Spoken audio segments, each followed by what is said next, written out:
Hello दोस्तों, नमस्कार और स्वागत है आप सभी का आपके अपने YouTube चैनल भावी शिक्षक पर। इस चैनल के माध्यम से आपको सीटेट 2020 की पूरी तैयारी टारगेट के साथ कराई जा रही है और इसी क्रम में आज का ये वीडियो लेकर के आया हूँ हिंदी का संज्ञा टॉपिक।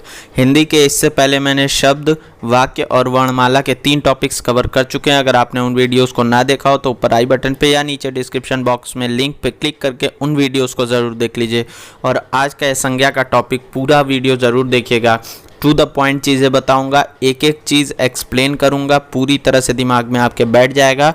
और आगे बढ़ने से पहले एक बात और, अगर आप हमारे चैनल पर नए हैं तो चैनल को सब्सक्राइब ज़रूर कर दीजिएगा। तो चलिए बात कर लेते हैं संज्ञा। तो बचपन से हम लोग एकदम शुरू से पढ़ते आ रहे हैं कि किसी व्यक्ति, वस्तु, स्थान का नाम संज्ञा कहते हैं।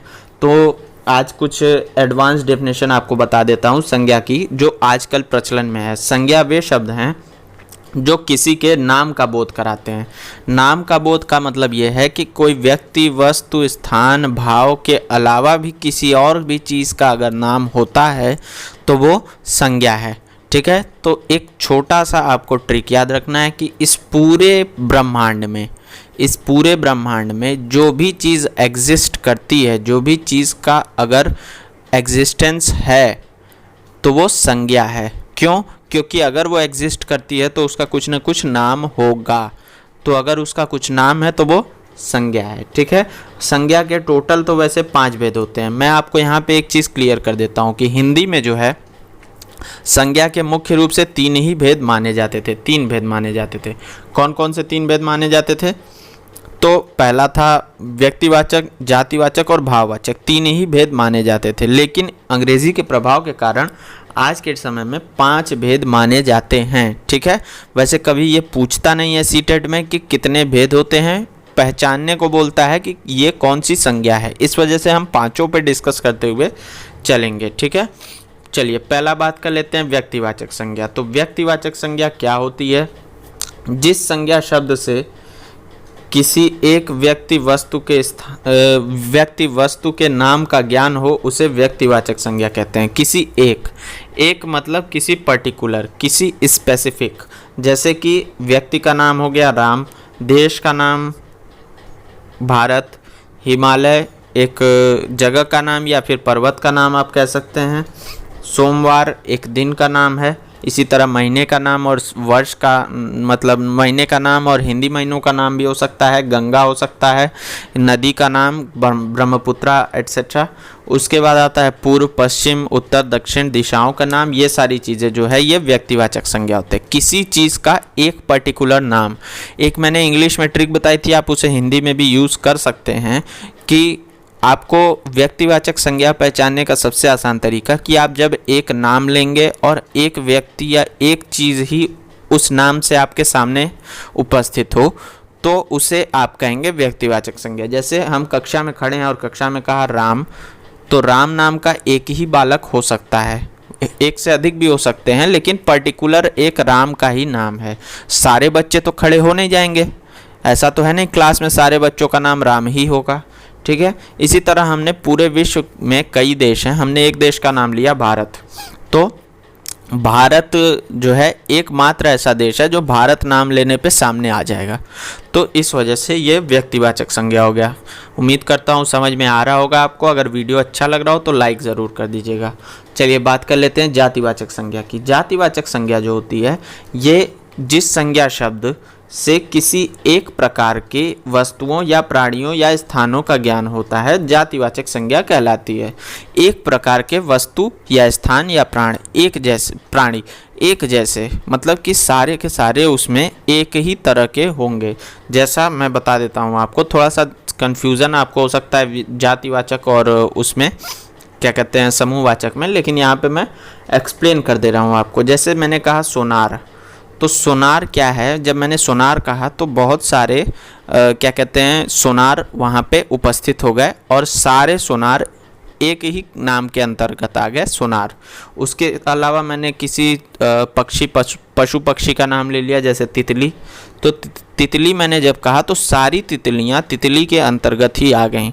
ऐसा तो है नहीं तितली के अंतर्गत कोई भेड़ आ जाएगी, कुत्ता आ जाएगा। तितली जब मैंने कहा तो तितली ही आएंगे उसके अंदर, ठीक। इसी तरह पदों के नाम जैसे राष्ट्रपति, प्रधानमंत्री, मुख्यमंत्री, ये जो है ये जातिवाचक होते हैं। अगर मैंने कहा राष्ट्रपति तो चलिए ठीक है, पर्टिकुलर एक हैं, लेकिन इससे पहले भी राष्ट्रपति हुआ करते थे, इसके बाद भी राष्ट्रपति होंगे। इस वजह से पदों के नाम जो हैं वो जातिवाचक संज्ञा में आते हैं, ठीक। अगर यहाँ पे राष्ट्रपति के साथ नाम दे दे तो व्यक्तिवाचक संज्ञा में आ जाएगा, ठीक। उसके बाद आपदाओं के नाम जैसे बाढ़, ज्वालामुखी, ये सारी चीज़ें, भूकंप, ये सारी चीज़ें जो हैं ये एक कहते हैं जातिवाचक संज्ञा में आती है। उसके बाद फलों के नाम हो गया, कपड़ा हो गया, जैसे कपड़ा भी कह सकते हैं, उसके अलावा कपड़ा आप कोई प्रकार भी कह सकते हैं कपड़ा का, जैसे शर्ट हो गया, पैंट हो गया, ये सारी चीज़ें, तो ये जातिवाचक के अंतर्गत आ जाती हैं। एक इम्पॉर्टेंट पॉइंट यहाँ पे है, जातिवाचक संज्ञा का प्रयोग केवल एक वचन और बहुवचन दोनों में किया जाता है। जातिवाचक संज्ञा एक ऐसी संज्ञा है जिसका प्रयोग एक वचन और बहुवचन दोनों में किया जाता है। जैसे इंग्लिश में मैंने बताया था कॉमन नाउन, ठीक, सेम वैसे ही तो यहाँ पे किया जाता है, ठीक, दोनों में प्रयोग किया जाता है। यानी व्यक्तिवाचक संज्ञा का आप बहुवचन नहीं बना सकते। आप कभी ये नहीं कहेंगे रामों को बुला दो, नहीं ना कहेंगे, आप कहेंगे भारतों में ऐसा होता है, ये तो आप कह नहीं सकते। आप जातिवाचक संज्ञा के साथ ही ऐसा कर सकते हैं, ठीक है, एक वचन और बहुवचन दोनों में प्रयोग कर सकते हैं। तीसरा आता है भाववाचक संज्ञा।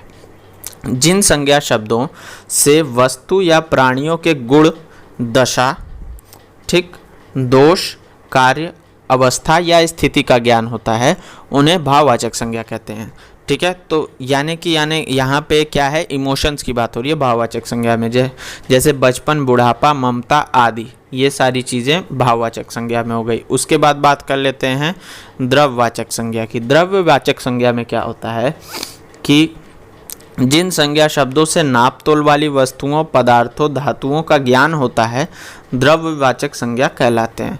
अब इसमें क्या है कि वस्तुओं, पदार्थों या धातुओं का नाप तोल बताया जाता है द्रव्यवाचक संज्ञा में। अब इसमें आपको मैं एग्जांपल के माध्यम से एक्सप्लेन करता हूँ, इसमें बहुत कन्फ्यूजन हो जाती है बच्चों को। क्या है, पहला दूध।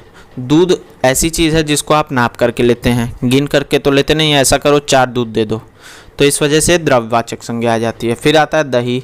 दही भी इसी तरह से, घी, यानी कि लिक्विड फॉर्म्स के जितने हो गए वो सारे द्रव्यवाचक संज्ञा में आ जाएंगे। तेल, पानी। उसके अलावा धातु।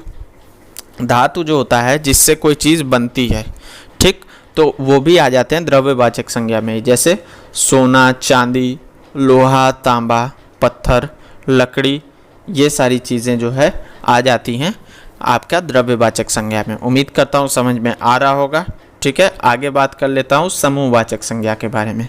समूहवाचक संज्ञा जो है यानी कि एक तरह से पूरे समूह का बोध होता है। अब इसी में मैंने कहा था जब जातिवाचक और समूहवाचक में एक कन्फ्यूजन हो जाता है बच्चों को, लेकिन जातिवाचक में क्या होता है कि एक तरह की चीज़ों का एक बोध होता है। समूहवाचक में क्या रहता है कि संज्ञा शब्दों से वस्तु या पदार्थ के समूह का ज्ञान होता है, ठीक। अब एक्सप्लेन करता हूँ यहाँ पे। जैसे देखिए सेना, सेना कहा गया तो सेना कहने का मतलब ये है कि सेना अपने आप में एक समूह है, उसमें वही लोग जाएंगे जो सैनिक होंगे। मैं नहीं जा सकता, आप नहीं जा सकते, एक टीचर नहीं जा सकता, जो उसमें जाएगा वो सैनिक ही होगा। अब कक्षा की बात कर लेते हैं तो कक्षा जब बोलते ही आपको पता है कि उसमें क्या होंगे, उसमें छात्र होंगे, ठीक है, उनका एक समूह, छात्रों का समूह है, ठीक है। उसमें कोई सैनिक नहीं आ सकता, सैनिक आएगा तो वो एक छात्र के रूप में आएगा, ठीक। उसके बाद आता है ये वर्ग लिखा गया है, ये गलती से वर्ग है, ये वर्ग, कोई वर्ग की बात करते हैं, मान लीजिए ए वर्ग, बी वर्ग, कोई भी वर्ग, ठीक। उसके बाद आता है परिवार। परिवार जो है उसमें केवल सदस्यों का समूह है वो, ठीक। उसके बाद आता है समिति। समिति यानी कि कुछ विशेष लोगों का समूह जिसका कोई विशेष उद्देश्य हो। उसके बाद आता है दल। दल नहीं बनते हैं अक्सर, तो दल जो है वो लोगों का समूह। उसके बाद गिरोह। गिरोह जो है वो चोर डकैतों का समूह।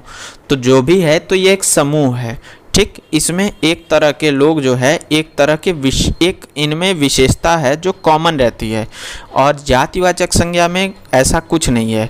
तितली, सारी तितलियां ऐसा नहीं है, अगर मान लीजिए मैंने कुत्ता कहा तो सारे कुत्ते मेल आ जाएंगे, उसमें फीमेल भी आ जाते हैं, ठीक है।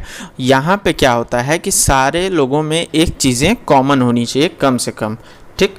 तो ये हो जाता है समूहवाचक संज्ञा। समूहवाचक संज्ञा का जो प्रयोग है वो केवल एक वचन में ही होता है, इसका बहुवचन नहीं बन सकता। कभी भी सेनाओं नहीं होगा, ये बात हमेशा याद रखिएगा, ठीक है।